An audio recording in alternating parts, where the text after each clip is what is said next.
My name is Elsie, and I'm here with, Nascent. and this is Get to Know Your Favorite Producer.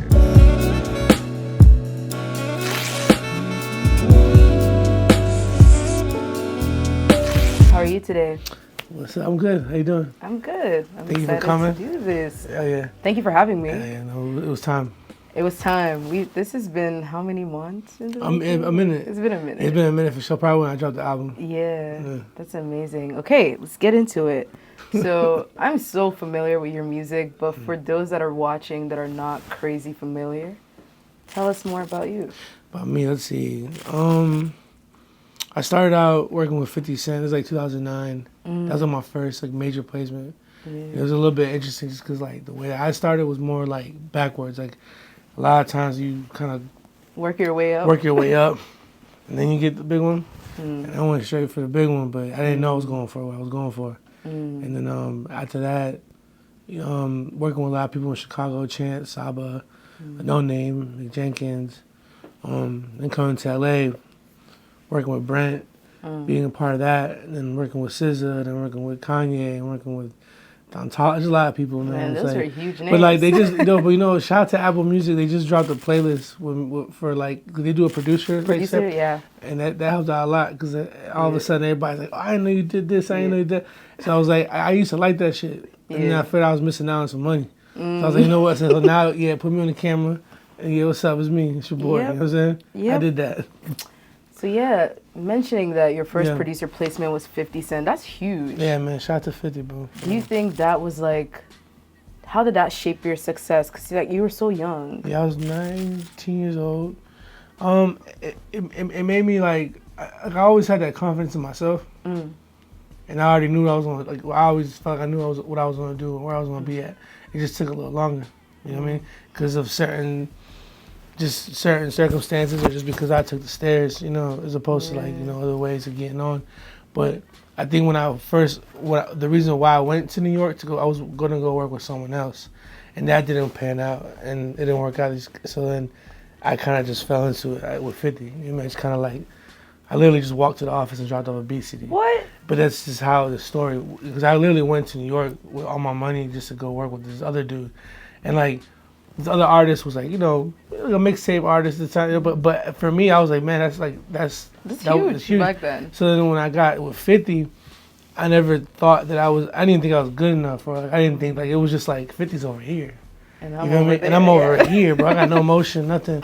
But the thing about 50 is that he doesn't really care about all that. It's more so just like, what the music, well, in this case, the music spoke to him. So I did a bunch of stuff for them, and I built like a lot of relationships in New York, and kind of like learned my way there.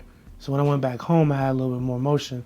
So I was working with a lot of hood legends, guys that are famous not for music, for other reasons, and that because that was still that end of that gangster, like not gangster but more aggressive type of like hip hop, and then coming into 2012, drill happened, but then also Chance is coming out. Yeah. So then I kind of went that way. Blog era. That blog era, yeah, for sure. So one thing I love about you is that you're like a really good curator. Like just listening to your project, Don't Grow Up Too Soon, I'm like, how did he get everyone on here? Like, what do you look for in an artist? Like, if you want to work with them, what's that thing that is like, okay, I want them? Man, it's just like, I don't even know. It's like, it's a feeling. It's like being able to see past what it is for me. So if I could hear like a Orion Sun and I'm like, oh, I can see what this is gonna be, then I'm like, it doesn't matter about nothing but the music. Same with like a Jordan Ward who I heard. I love Jordan. And I was like, man, I was watching Insecure.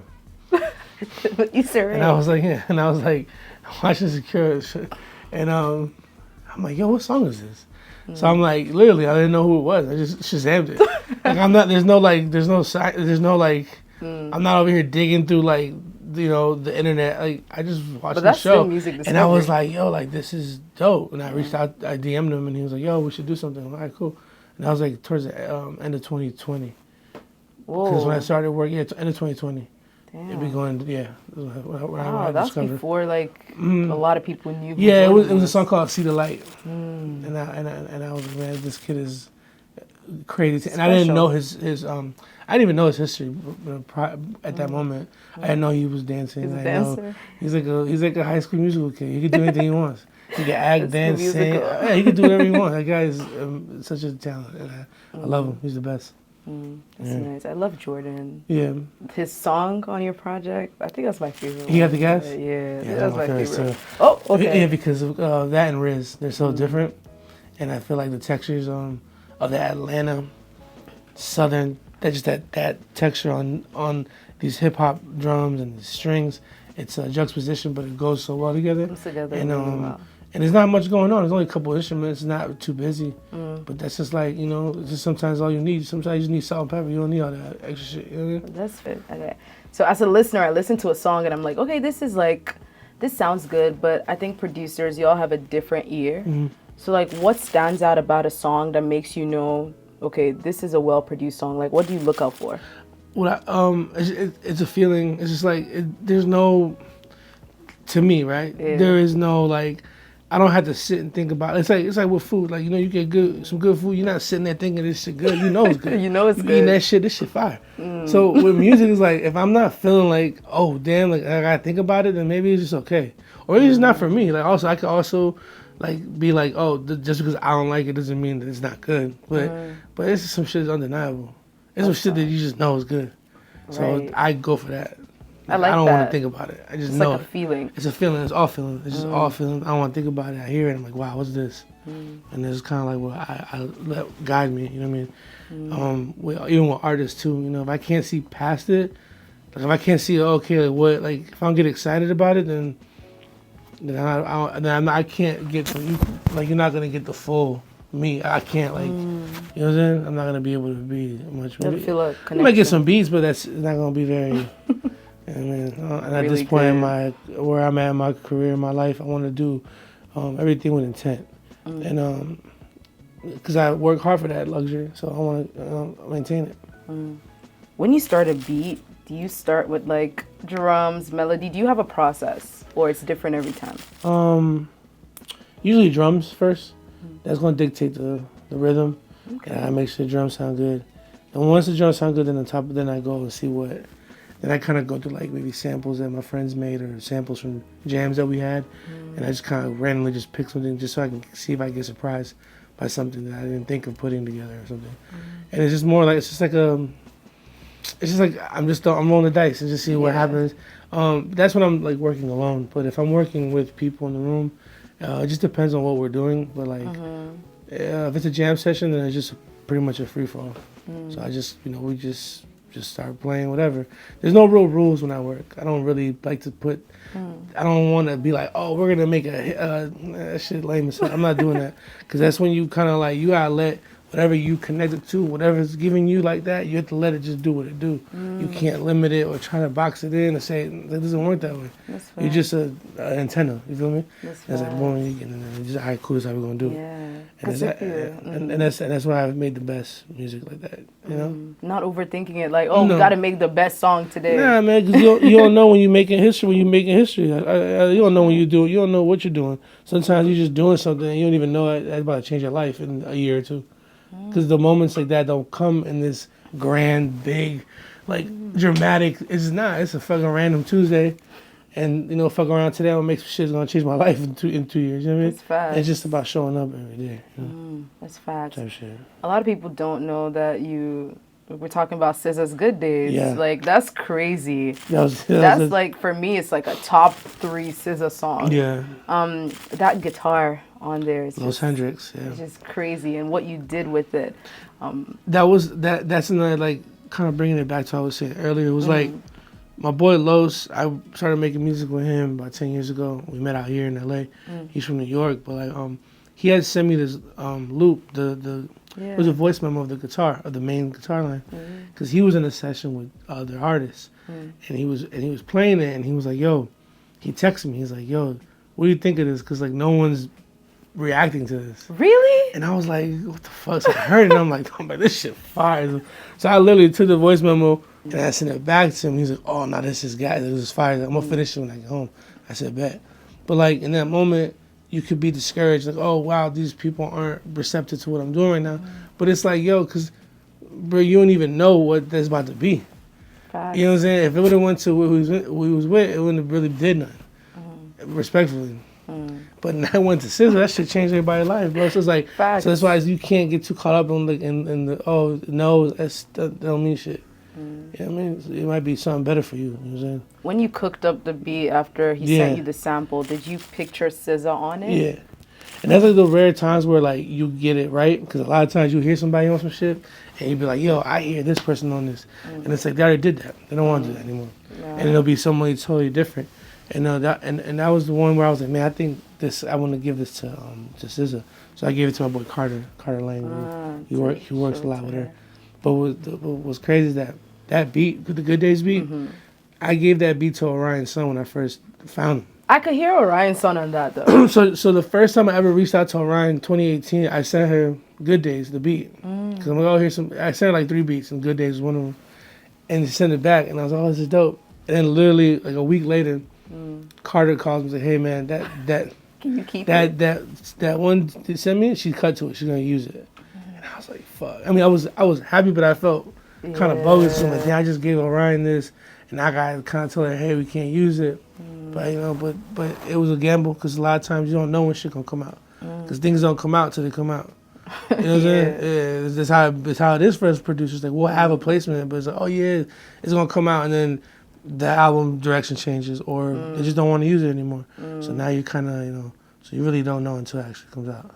I feel like one that really fits that description is what you did on Hurricane. Yeah, that's another one. That song went through so many life cycles. Yeah. How was that for you? You know, just witnessing the change. It was interesting, because I never thought that was gonna actually come out. I felt like it was gonna just be one of those stories and just one of those songs that just never come out, because I didn't know if Kanye was actually gonna drop an album. But that song was started because of a Chance and Kanye album that was happening. It was called Good Ass Job. And so that Kanye came to Chicago, and it was on the board and everything, and Kanye went to Chicago to do this album with Chance. And I was there working on Chance stuff. And then one of my big homies, Bugs, Bugs is a producer that's with Kanye, he was there too. And I didn't know he was there. When he found out, once we knew we were there, I went up to their section where they were at, and I just started giving them ideas for Kanye, and Hurricane was one of them. It was a DJ Khalil sample loop that I had already chopped, and I gave it to Bugs, and I would hear like Kanye rapping on these ideas that I had given, but I never met him or anything. And then you know, it's like it's just time and place, you know, and because when it's someone like that big and that, you know, it's a little bit overwhelming sometimes. It is. Like, just the presence alone, just the idea of it, and also being from Chicago and making music, like that's the guy you look up to. There's a lot. That's true. You know what I mean? Yeah. But then once I heard the song, it made sense why it turned out the way it did once they got the weekend on it and stuff. How'd you feel about that final version? Man, I was like, man, I mean, it don't sound like anything I would do, but it's still like a derivative of something that I was a part, you know, because it's still the same chords and everything from the original. But the original is more my world, or things that I would do, right? The one with Andy Lemons. Because it comes from, you know, someone that I work with, I collaborate a lot with DJ Khalil, so it sounds like in my wheelhouse. But the new version is dope too, and I'm just grateful because everything was smooth, and you know, and I was able to, you know, get a Grammy off of that, and with my, you know, with DJ Khalil and everybody. That's fire. So yeah, it was cool, man. It was definitely dope. Have you ever had a placement that surprised you? Like when it made it, you're like, whoa. 50, the first one. I was talking too much shit, man. When I found out I was on the album, I was talking hella shit. Why you couldn't tell me shit? And I said, damn, what if this shit don't make it? Because like a week, man, like 2 weeks before the album dropped, I had sampled me and my producer partner at the time, QB. We had sampled Gladys Knight and the Pips. If I Were Your Woman, it's a big song, and that shit took up 80% of the sample. So they called me and said, "Hey man, they taking all your publishing plus some." And I said, "Oh shit, they're not gonna keep the song." I said, "They're not gonna keep it." And all this shit I talked already, and then but now they came out though. You know what I mean? Yeah. But that was the one that surprised me, for sure. Because it was my first time. That's fire. One question I've always wanted to ask a producer is, how do you know when a beat is done? Like, how do you know when to, like, I've done enough, I could stop? I'm like the minimalist fucking king, man. So me, the less I gotta do, the better for me. I leave that shit to the artist. I think I'll know once it's done, once I hear the vocals on it. Because if it still sounds a little empty, then there's maybe some pockets to fill in, some textures to add.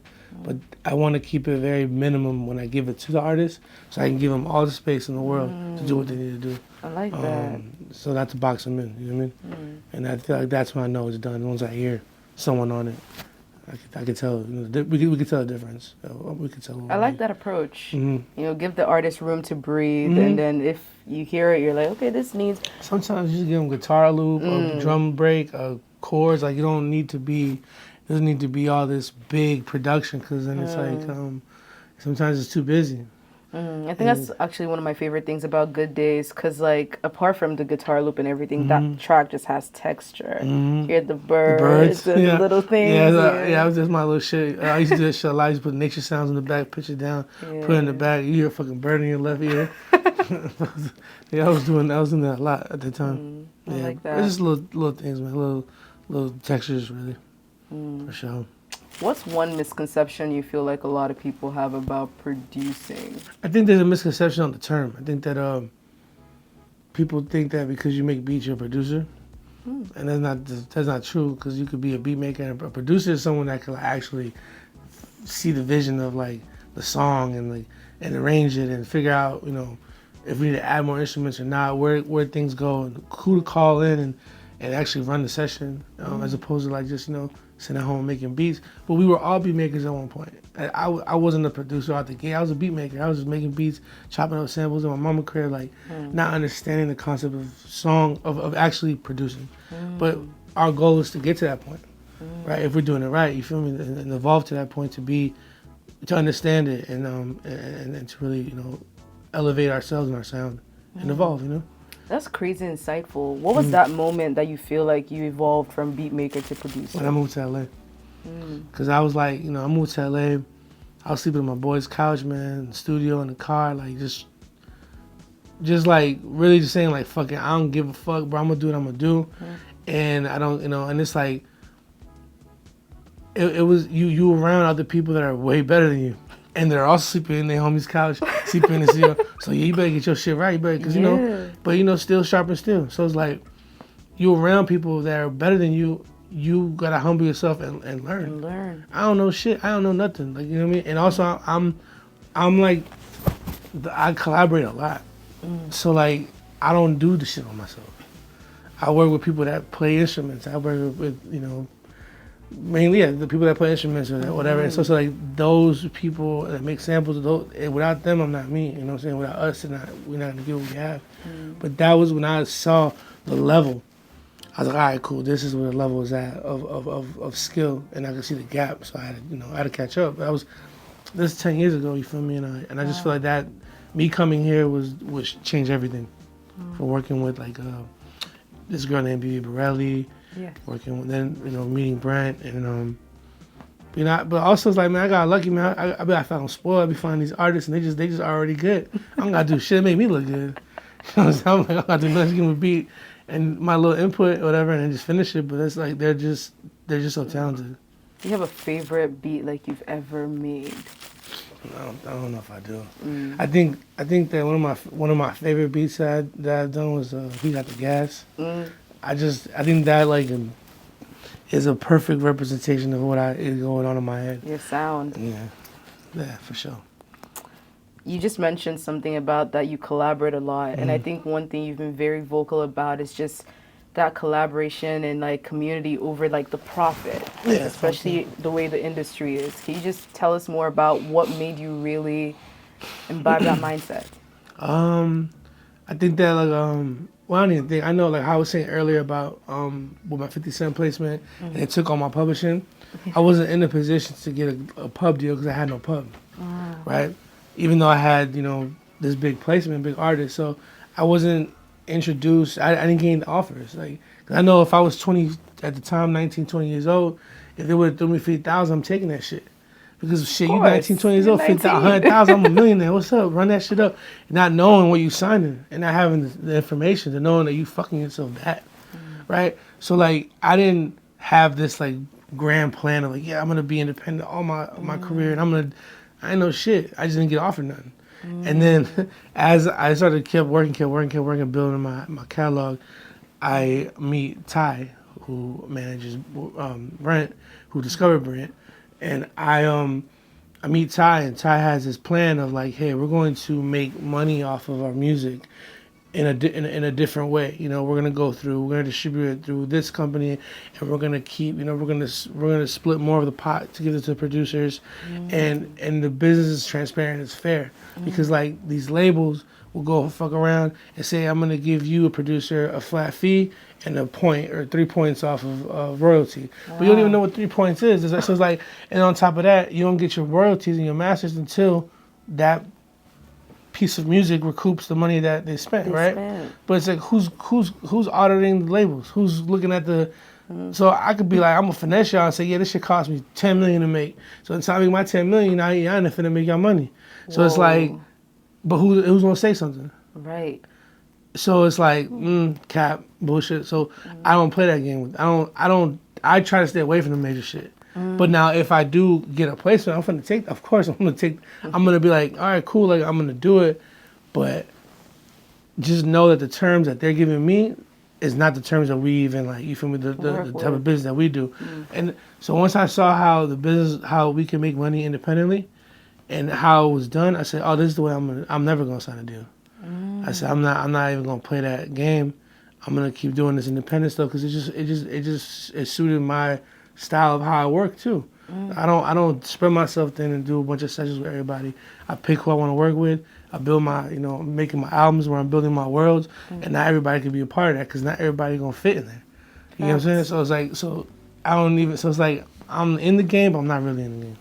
I like that, actually. 1 foot in, 1 foot out. Yeah, man, it's good because it's just like I said, but it's the lack of information that these labels use as leverage, it's predatory, really. Yeah, right. And then it's like, oh, you come from where you come from. You ain't never seen no money. So 100,000, hell yeah. But you're not even understanding what you're getting into. So it's like, and we're also just conditioned to not think about the future. We're conditioned to get the bag today, and not knowing that there's, if you start thinking like 10 years from now, you move a little different.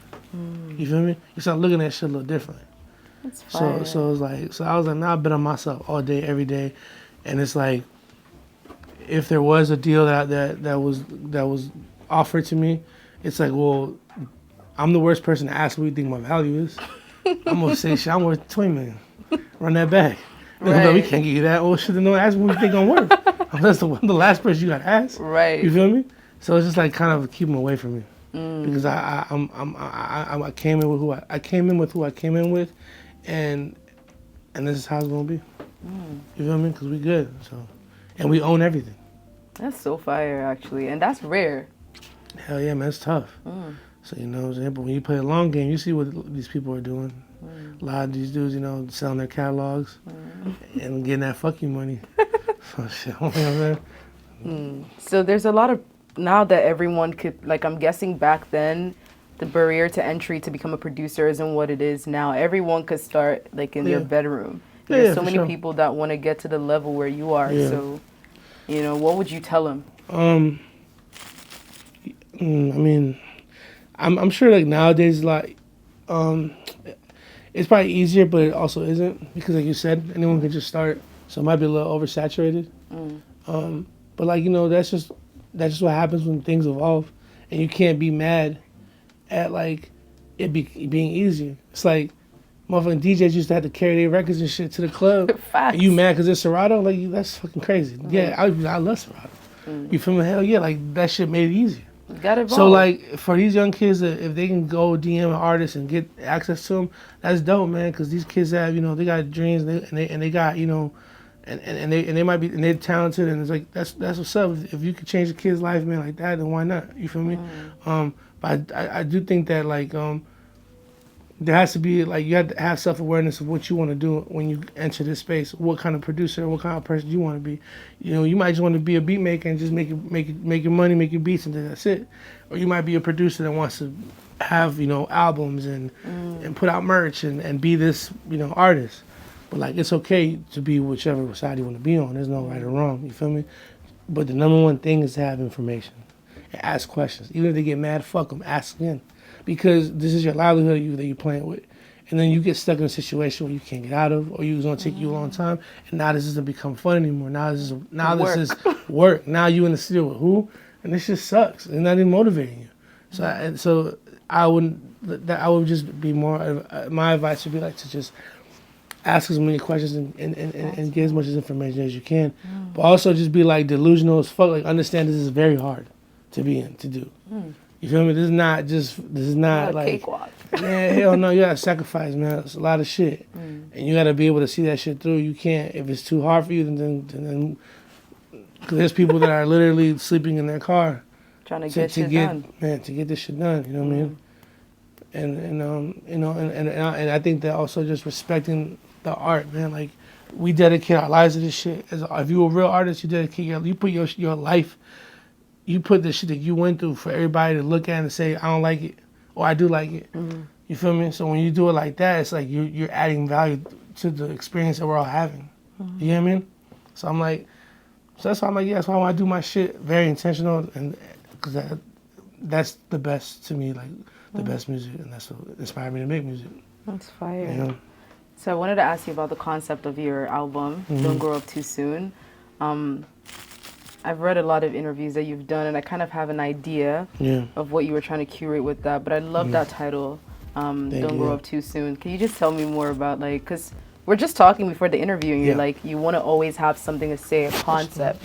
So how do you come up with a concept for that? Man, just real life shit. The first album I had was called Minus the Bullshit, Life's Great.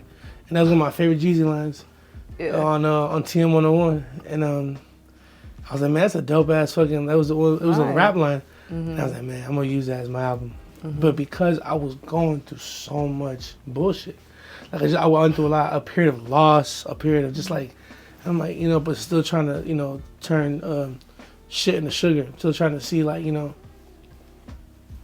lesson and everything. You feel me? So that's why my first album, it's like, there's voicemail me getting fired from my last job, but with these beautiful strings and BJ singing.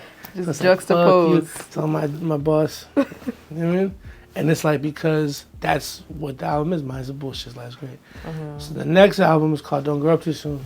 Why? Because at this point, I'm having like a moment of like these, I don't know, I felt like, we all have different upbringings, and when you grow up, I come from like, my parents is immigrants, so when you grow up, when you first generation, bro, it's like, there's a lot of pressure on you. I get it. And there's a lot of like, yo, you need this, you gotta go here, you gotta go to college, you can go to this, and you're gonna get married, and then you do all that, and you are the fucking golden child. Yep. So when you step outside and like, now I'm gonna like, do this, what are you doing? It's like, oh shit, like you just did the worst thing ever. Yeah. And it's like, it's always been that battle, because I'm just selfish. I'm gonna do what I want to do. It's your life. Cause it's my life. Cause how many people do things or in careers don't want to do because they had to make their parents happy. Say fuck that shit, man. I'm leaving this bitch alone. I'm gonna do what the fuck I want. So it's like during that time I'm having those conversations with my parents about just things that never haven't been talked about, And during that process, I was able to have more empathy and compassion for them, because I was able to understand they were really young. They were 18, 19 when they had me. Wow. So I know 19-year-old me, I'm a dickhead, bro. I'm stupid. I don't know shit. So I'm gonna fuck some shit up. So I understand, okay, cool, like the emotional intelligence isn't there. Like there's just certain things that are just not there. So you can't fault too much, you know what I'm saying? So then that's why I was like, all right, cool, now I can start this project. Wow. Because it's about healing that inner child. It's always there. And you forget about it. Because it's just life, man. You just grow up, you trying to do some shit. And it's like you don't think about, you don't even serve that inner child anymore. Like it could be whatever you used to like to do, whether it be your favorite cereal or you just like doing whatever it is, like you forget about it. And then when you start going back in there, it's like, oh shit, it's a little tricky. And get a little tricky, but and that's why I was all right, cool. I'm gonna start this album and then from the artwork to all that stuff, I like creative directed all that. That was all mine, just like what I saw and what I wanted to do. How long was the album in the making? 2 years. 2 years. I started August of 2022, and then we went to the Dominican Republic, me and the whole gang, and nothing from that trip made the album. It was more of like, because I don't Just know. testing the waters? Well, my intent was to like start, we obviously started, but nothing made it. Like nothing from there fit what ended up, The vision. what ended up coming out. But it was a good start. It was definitely a good momentum. Has there ever been a point in your career where you felt like giving up? Never. No, never, not even never They once. feel different. Never. And trust me, I had no money. I was in that late $30 getting my phone bill. My mom would call, hey, how you doing? Oh, man, I'm A1, everything good. Because your pride won't let you. Because you telling me you fucked up. Like, see, told you. Come on, let's go. That's Come crazy back. belief, though. Nah, yeah, I got it, bro. I can't get, yeah. Because I know they can't do me better than me. So I'm like, so I'm cool. So I'm just going to figure it out. You know what I mean? If there was like an alternate universe where you weren't producing music, what do you think you'd be doing? Be a pilot. Yeah. I would have said something different though, because you're pretty tall. I would have said you're a big player. basketball player. Yo, I ain't gonna lie. I played ball all my life post the senior year, but obviously music worked out better because I was. That's the whole thing. Like you're gonna be good, like NBA level, like probably third, fourth grade, or fifth grade or something. I was just out there doing my thing. Pilot though. Yeah, I That's always unique. wanted to fly. Yeah. That's fire. Yeah. Do you have a track that you've ever produced that has been like challenging, but you were satisfied at the end of the day? Like, okay, I did this. I think Been Away was one that I went through a lot of changes too, and then we finally dialed it in, and that's the first one that came to my mind. I'm sure. On my album, not challenging, but kind of. I was looking at like, what am I gonna do with it? It was Hold Me, Papa Rod. That idea is not what. So what was on the album was not what was made. Like he recorded to a whole different idea, and then I was in Atlanta working on He Got the Gas and the Childish song. I went to Atlanta to go at an Airbnb, and I just had the homies pull up, and I was with my boy John Key, and we were just making samples. And then I woke up in the middle of the night, and I was like, yo, what if I put this on this? I don't know if it was some high shit. I don't know if it was just, I don't know if I was just, so when I did it, I was like, this shit fire as fuck. And I said to him, like, yo, he's like, bro, this is, I'm like, and then I meet Nux in LA, and we just hit it off. And I was like, he came by the studio and he was like, yo, I'm gonna do a verse. I'm like, I didn't want to ask, I didn't want to impose, I just met him. He's like, man, hell yeah, I'll do that shit, let's get it. I said, perfect. So I put them together, and it just, it came out how it came out. Yeah. I like that. Reflecting on your entire career, what has been like the most memorable? Like you mentioned the 50 Cent one. Yeah. But apart from that, has there ever been a moment where it was like you just wanted to soak it in because it was just so memorable? Going to my first Grammy, getting my first Grammy, taking my mom and my family. Aww.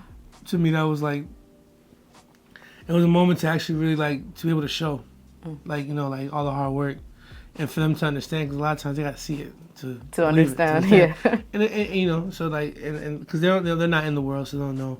So they don't know, like, so, but they know who Kanye West is. Oh, of shit. course. Yeah, so when I wanted, I think that's a moment I wish I could be more present, or I was present, but, like you said earlier, just like really be in it. Yeah, for sure. Apart from like, being good at producing, being good at the music, for like longevity and success in this industry, what's the trait that you think a person has to have? They have to have integrity. Not be, never like, don't compromise your morals. I know I'm pretty sure there's people that, clearly, Clearly. people that were very successful were fucked up people, but that shit always comes to light.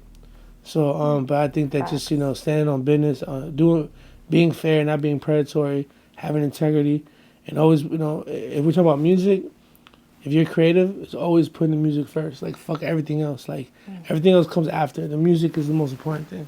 And it's like, that, and also like, to me, it's like, man, like, we have to have a level of competition, of competitiveness within ourselves. And a lot of these guys, they do. They just don't want to admit it. But the thing is that everybody wants to be the best. Everyone wants to be the best. But motherfuckers be fake brother and we my brother. And hey, I'll be trying to fuck your brother over. Now, if you fucking your brother over, talking about all that shit, like just keep it real. Like, I feel like why be fake if there's not even enough money in this shit? Now we was all like, man, we we gonna play nice. Not even enough money in that shit, bro. So it's like, just keep it real. You know why? It brings the best out of everybody. So when I see what's going on, I see other producers doing this shit. I was like, I'm like, okay, this is dope. And now I gotta bring that shit. It makes me want to be better and do better. You feel what I'm saying? Because that to me, you're only contributing, and also like the people that are gonna listen to, they're the ones that are gonna benefit off that. You feel what I'm saying? And it's just like, so you know what I mean? So I was like, man, that'd be to me like the ultimate thing is the music. And then afterwards, you have the story you want to tell, because people love stories. You know? People love narratives, yes. And you need a story, and because how many artists sometimes you be like, you don't know what their story is, so you don't understand it. You don't understand it. And you're like, man, like okay, the music, yeah, but I don't. What is it? And we all our favorite shit has a story. There's a story behind it, and I think that that's very important to try to dial into. You know what I mean? So yeah, that level of authenticity. I like that. You know what I mean? Who are some of your favorite producers right now that are making music that you just want to shout out? Man, I want to shout out Los Hendrix, B. Butcher, my boy Coop the Truth, Honorable C-Note, that's one of my really good friends. A lot of Jake One, DJ Khalil, a lot of people, man. There's a lot of people that I work with, and they're very instrumental and helpful in my career. And there's a lot of other people too that I probably didn't name. Yeah, there's people that I really, really fuck with their work, respect it, admire it. There's a lot of people that I would feel like like a Dr. Dre, who I feel like is the epitome of like that's like the level that we should, you know what I'm saying? Because he's the guy. Everybody comes to him, even like the ones that we love, Kanye and all. They go to Dre because Dre is he's the one. He's the Quincy Jones of hip hop, 100%. You know what I'm saying? For sure. Where do you see yourself in 10 years? 10 years? Man, paid like a motherfucker and still making some dope music. Making the best music. But yeah, doing it my way, how I want to do it. That yeah, for sure. Are there any artists that you have on a kind of bucket list that you still want to work with? Oh yeah, I want to work with Frank Ocean. That's if he decides to make music. Yeah. No, for real. Frank, Andre 3000, Tyler.